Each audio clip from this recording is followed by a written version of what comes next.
अपनी ज़िंदगी में इतना बुरा हाल और ऐसा मंज़र कभी नहीं देखा।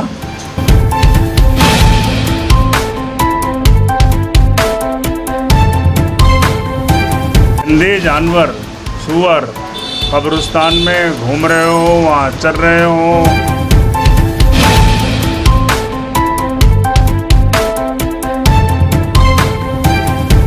ये मुझे लगता है क़यामत का करीब है, क्या क़ुर्ब क़यामत है।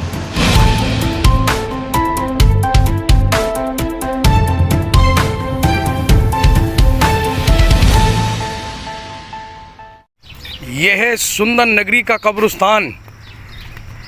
आइए दिखाते हैं इस कब्रिस्तान के अंदर यहाँ के ज़िम्मेदारों की लापरवाही। देखिए किस कदर घूम रहे हैं इस कब्रिस्तान में। वाल्मीकि समाज के ये जानवर एक नहीं कई सारे हैं, छोटे भी हैं बड़े भी हैं, कब्रों के अंदर घूम रहे हैं और यहाँ के ज़िम्मेदार दिखाई नहीं दे रहे हैं दूर तक। देखिए सुंदर नगरी का कब्रिस्तान, क्या नज़ारा है इस कब्रिस्तान का। कब्रों के ऊपर किस तरीके से घूम रहे हैं ये। आखिर कब होगी इस कब्रिस्तान के इन जानवरों के खिलाफ कार्रवाई, कब जागेंगे यहाँ के ज़िम्मेदार लोग। देखिए पूरा नज़ारा देखिए, सुंदर नगरी कब्रिस्तान के अंदर घुसे हुए हैं ये जानवर।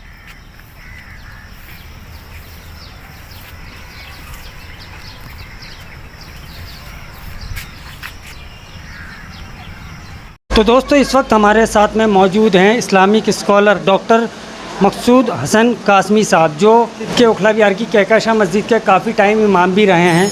ये जो अभी आपने एक वीडियो देखी, इसके बारे में क्या कहेंगे। कब्रिस्तान में इस तरीके की बेहुकमती हो रही है। ये जो दिल्ली के सुंदर नगरी की कब्रिस्तान की है, बहुत ही ताज्जुब खेज़ है। हमने ज़िंदगी में ऐसा कभी नहीं देखा कि गंदे जानवर, सूअर कब्रिस्तान में घूम रहे हो, वहाँ चल रहे हो। हमारे आबाओ अजदाद, हमारे बाप दादा जो वहाँ दफन हैं, हमारे बच्चे जो दफन हैं, हमारी बहनें जो दफन हैं, उनके सीनों पर वो चल रहे हैं, उनके सीनों पर वो चल रहे हैं, घूम रहे हैं। मैंने अपनी ज़िंदगी में इतना बुरा हाल और ऐसा मंज़र कभी नहीं देखा।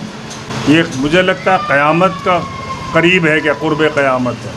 जल्द अज जल्द इसकी ज़िम्मेदार कमेटी है कब्रिस्तान की, कोई ना कोई कमेटी तो होगी ना।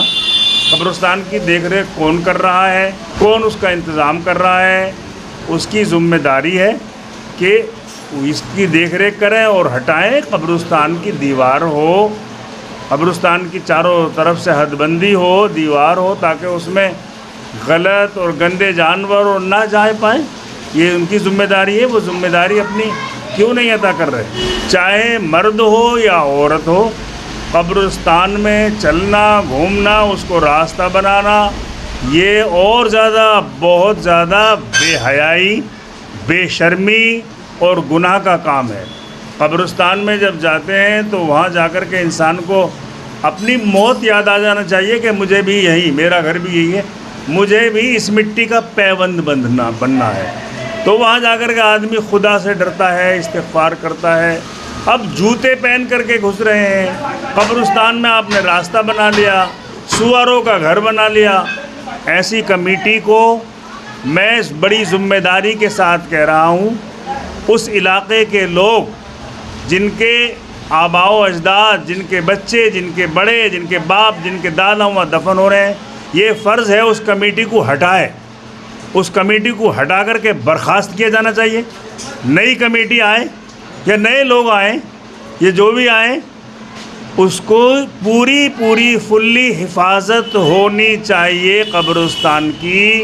अगर आप अपने घर को साफ़ रख रहे हैं और आपके बाप दादा जो वहाँ दफन हैं वो गंद में, गंदे जानवरों में हैं, उसमें उनमें रह रहे हैं, डूब के मर जाने का मकाम है। कब्रिस्तान के बारे में रसूल पाक सल्लल्लाहु अलैहि वसल्लम की हदीस है, कब्रों पर चढ़ो मत, कब्रों का एहतराम करो, कब्रों के पास चढ़ो मत। और यहाँ तो हम जूते पहन के भी जाते हैं, जबकि हुक्म ये है कि आप कब्रिस्तान में जब जा रहे हो और मैयत को दफन करने जा रहे हो तो गेट पे अपने चप्पल उतार दो, गेट पर अपने जूते उतार दीजिए और कब्रिस्तान में नंगे पैर चलिए। हाँ, ये मजबूरी है कि पता नहीं हर जगह कब्रें हैं कब्रिस्तान में, वो हमें उसका एहतियात करना चाहिए। जो हमें बज़ाहिर दिख रही है, जो विजिबल कब्र है, उससे बचो। और बाकी तो अल्लाह माफ़ करने वाला है। जो हमारी आंखों से ओझल है कि कब्र है या नहीं है, खाली जगह है, अपने पैर रख दिया हो, अल्लाह उसको माफ़ करेगा। लेकिन हर हाल में कब्र का एहतराम ज़रूरी है, कब्रिस्तान का एहतराम ज़रूरी है। वहाँ जूते पहन के नहीं जाना चाहिए। और ये एक तो बहुत बड़ा खून खौला देने वाले वीडियो आपने हमें दिखाई कि कब्रिस्तान में जानवर घूम रहे हैं, कब्रिस्तान में जानवर चर रहे हैं। मेरी हुकूमत हिंद से और उस इलाके के कब्रिस्तान वालों से भी ये दरख्वास्त है कि कमेटी वाले एक एप्लीकेशन डालें। कोई भी जानवरों को पालने का भी रूल रेगुलेशन है हमारे देश में। अपने घर में आप जानवर नहीं पाल सकते, बकरा नहीं पाल सकते, तो ये कैसे पल रहे हैं पब्लिक इलाके में? उसके लिए एक फार्म हाउस होता है। अगर उन जानवरों को पालें तो वो फार्म हाउस बनाएं, उन फार्म हाउस में उनको बंद करके रखें तो वो कहीं नहीं जाएंगे। ये जो लोग सूअर पाल रहे हैं, चला रहे हैं, उनकी भी जिम्मेदारी है और उनको भी पाबंद बनाया जाए कि वो अगर इसका बिज़नेस कर रहे हैं तो अपनी हुदूद बनाएं, अपनी जगह लें, उसमें रखें, उन्हें पालें। जैसे बकरियों का बेड़ा होता है, जैसे कि हमारे यहाँ गौशाला होते हैं, गौशाला चारों तरफ से गायों उसमें रहती है, उनको खाना खिलाया जाता है, उनको चारा दिया जाता है, वो उसमें रहती है। आप भी ऐसा कीजिए। ये कहाँ का रूल है कि पब्लिक में, आवाम में, लोगों में, कब्रिस्तान में, मस्जिदों में सूअर छोड़ दिए? मैं इसकी बहुत ज़्यादा मजम्मत करता हूँ।